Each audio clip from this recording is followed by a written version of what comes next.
والسلام على رسوله النبي الكريم الأمين المكين الحليم الرؤوف الرحيم ونحن ولا ذلك من الشاهدين والشاكرين والمطمئنين والموقنين والآمنين والحمد لله رب العالمين. دل کر محبت کے ساتھ آقا علیہ السلام کی بارگاہ میں درود شریف کا نذرانہ پیش کیجیے. اللهم صل على سيدنا مولانا محمد وبارك وسلم صلاة وسلام عليك يا رسول الله وعلى آلك وصحابك يا حبيب الله. صلاة والسلام عليك يا رحمة للعالمين وعلى آلك وأصحابك يا شفيع المذنبين. اللہ تبارک و تعالیٰ کی تعریف و توفیق یہ ہم کو سلام بیان کرنے کے بعد، جو کہ مالک کل کائنات ہے اور مالک شش جہات بھی، حضور تاجدار کائنات، فخر کائنات، سید کائنات، محبوب کائنات سیدنا محمد رسول اللہ صلی اللہ علیہ وآلہ وبارک وسلم کے حضور ناز میں اپنی عقیدتوں، ارادتوں اور محبتوں کا نذرانہ اور خراج پیش کرنے کے بعد نہایت عزت و تعظیم کی لائق الحاج کی سید عاشق حسین شاہ سرکار قاضی المشہدی، ان کے صاحبزادہ والا شاہ سید عابد حسین شاہ صاحب دامت برکاتہ القدسیہ، اور نہایت ہی عزت و تعظیم کے لائق میرے بزرگوں، دوستوں اور احباب ساتھیوں، سب سے پہلے اللہ تبارک و تعالیٰ کا بڑا شکر ہے کہ اس نے ہمیں ان بندوں میں شامل فرما دیا اور ہمیں ان بندوں کے ساتھ دوستی اور ان بندوں کے ساتھ لگاؤ اور ان بندوں کے ساتھ اللہ تبارک و تعالیٰ نے ہمیں رشتہ جوڑنے کی توفیق عطا فرمائی کہ جو ہر وقت اللہ کی یاد میں مشغول رہتے ہیں. قرآن مجید میں اللہ تعالیٰ نے ارشاد فرمایا یا ایھا الذین آمنوا، اے اہل ایمان، اتقوا اللہ، اللہ سے ڈرو، وکونوا مع الصادقین، اور سچوں کے ساتھ ہو جاؤ. تو اللہ نے فرمایا اتقوا اللہ،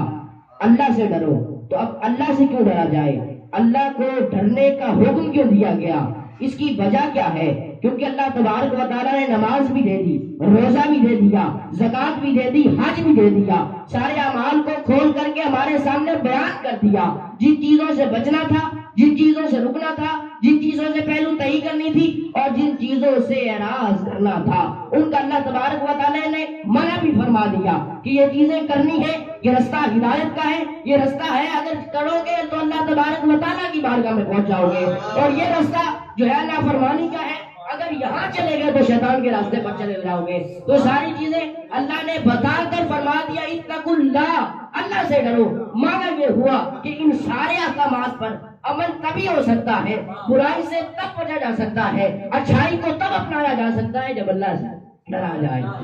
اللہ کا خوف اختیار کیا جائے، تقوی اختیار کیا جائے، اللہ تبارک و تعالیٰ کی بارگاہ میں اس کی خشیت اور اس کے جلال کی کیفیت کو طاری کیا جائے. کیونکہ اللہ تبارک و تعالیٰ نے ان سارے احکامات کو کھول کھول کر بیان کیا، اس وجہ سے کہ اگر ڈر نہ ہو، خوف نہ ہو تو پھر کوئی عبادت مکمل نہیں ہو سکتی. ہر عبادت ناقص رہ جاتی ہے. عبادت کی کاملیت کے لیے، اکملیت کے لیے اور اس کو فائدہ تامہ پہنچانے کے لیے اس عبادت کا مکمل ہونا ضروری ہے. اب دیکھیں کہ ویٹر ہے، وہ کام کرتا ہے اپنے مالک کے پاس، تو اس کو اس مالک کا ڈر ہے کہ اگر کپ ٹوٹ گیا یا کسی کے پاس کھانا نہ پہنچا تو یقیناً مالک مجھے نکال دے گا، میری نوکری ختم ہو جائے گی. اس وجہ سے وہ اپنے کام کو جس طرح کرنا چاہیے ویسے نبھاتا ہے، اور جس طرح نبھانے کا حق ہے وہ کرنے کی پوری کوشش کرتا ہے. اسی لیے اللہ نے ایک مین قاعدہ بیان کر دیا کہ اتقوا اللہ، اللہ سے ڈر جاؤ. جب اللہ کا ڈر تمہارے دل میں آ جائے گا پھر روزہ بھی ہو جائے گا، پھر نماز بھی ہو جائے گی، پھر حج بھی ہو جائے گا. ساری اعمال صالحہ اور ساری نیکیاں جن جن کا میں نے حکم دیا، جن جن سے منع کیا، ان سب پر عمل ہو جائے گا. اور پھر فرمایا وَكُونُوا مَعَ الصَّادِقِينَ، اور سچوں کے ساتھ ہو جاؤ. اب یہاں اس آیت کو اور اس تسلسل کو اور اس ربط کو کیوں جوڑا گیا کہ پہلے فرمایا اللہ سے ڈرو، پھر فرمایا سچوں کے ساتھ ہو جاؤ؟ اس لیے کہ اب پہلے بندہ نماز پڑھتا ہے، اس لیے پڑھتا ہے اگر نہیں پڑھوں گا تو اللہ کا عذاب آئے گا، نہیں پڑھوں گا تو اللہ ناراض ہو جائے گا، نہیں پڑھوں گا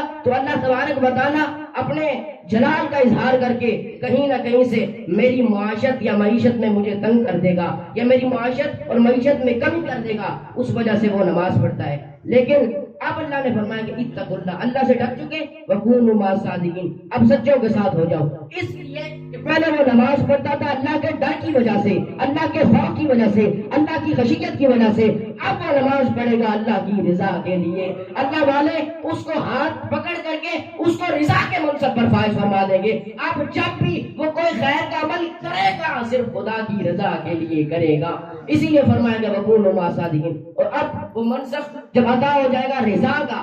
رضا کا منصب کائنات میں بڑے بڑے منصب ہیں، سیادت، سعادت، سخاوت، علم، عمل، تقویٰ، ہر ایک کے بعد بڑے بڑے منصب ہوا کرتے ہیں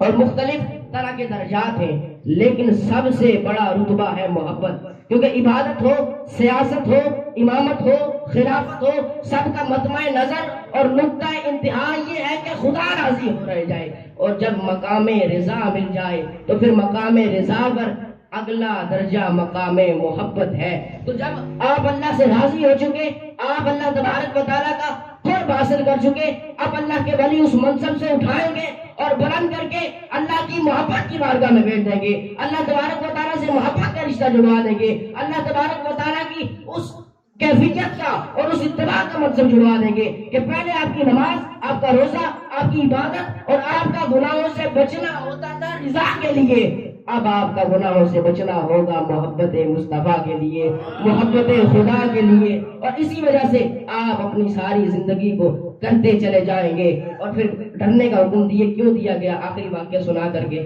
اپنی بات کو ختم کرتا ہوں۔ بخاری شریف کے اندر حدیث آپ نے واقعہ سن رکھا ہوگا اور واقعہ مشہور بھی ہے کہ ایک بندہ تھا، اس نے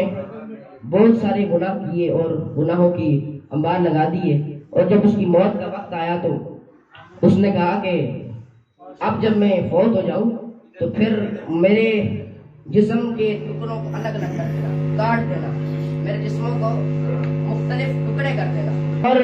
پگھلا کر کے جلا دینا، اور جلا کر کے جو ریتی بنے وہ ہوا میں اڑا دینا۔ تو پوچھا گیا کیوں، اس کی کیا وجہ ہے کہ آپ اس طرح کا حکم دے رہے ہیں؟ تو کہا کہ مسئلہ یہ ہے کہ پہلے میں اتنا گناہ کر چکا ہوں، اتنی نافرمانیاں کر چکا ہوں، رب کی اتنی جو رب نے کام منع کیے تھے وہ کر چکا ہوں کہ اب مجھے خوف آتا ہے، مجھے ڈر آتا ہے کہ میں اللہ کو کس منہ سے جواب دوں گا، تو اس وجہ سے میری ریت کو ہٹا دینا۔ تو جب اس بندے کا انتقال ہو گیا، اب اللہ تبارک و تعالیٰ ان اللہ علی کل شیء قدیر، ہر چیز پر قادر، اللہ تبارک و تعالیٰ نے اس کو اٹھایا۔ تو جب اٹھایا تو اس سے سوال ہوا، اب وہ آیا کسی کے خواب میں، پوچھا اس سے اس نے ایک سوال کہ بھائی ابا جان مقصد کیا ہے، آپ کا معاملہ آخرت میں کیا ہوا، کیسا ہوا، کیا سلوک کیا گیا؟ تو انہوں نے کہا اللہ نے مجھے بخش دیا ہے۔ کہا بخشنے کی وجہ کیا ہے؟ یہ تو اللہ کی سراسر نافرمانی تھی، اللہ تبارک و تعالیٰ کے احکام کے خلاف تھا اور عقیدے سے بغاوت تھی، لیکن انہوں نے کہا نہیں، اللہ تبارک و تعالیٰ نے میرے خواب اڑانے کو نہیں دیکھا ہے، میری بغاوت کو نہیں دیکھا ہے، میری اسلام کی خلاف ورزی کو نہیں دیکھا ہے، جو ذرا سا ڈر اور دل میں خوف اللہ کی خشیت کا گزرا تھا میں نے اس کو دیکھ کے تمہیں معاف کر دیا ہے۔ تو اس وجہ سے اللہ تبارک و تعالیٰ نے اسے بخش دیا، اس لیے فرمایا اتقوا اللہ، اللہ سے ڈر جاؤ۔ جب اللہ سے ڈرو گے تو پھر ہر چیز آسان ہوگی۔ اور پھر فرمایا گیا کہ کسی کے ذہن میں یہ ابہام نہ آ جائے کہ عقیدہ چھوڑ دیا، من اشد الخوف، اس کے جو الفاظ جاری ہوئے وہ خوف کی وجہ سے ہوئے، اور حالت خوف میں اور حالت سکر میں فتویٰ شریعت نہیں لگ جاتی۔ تو اللہ تبارک و تعالیٰ ہمیں اولیاء کی نسبت، ان سے محبت، ان کی رضا عطا فرمائے۔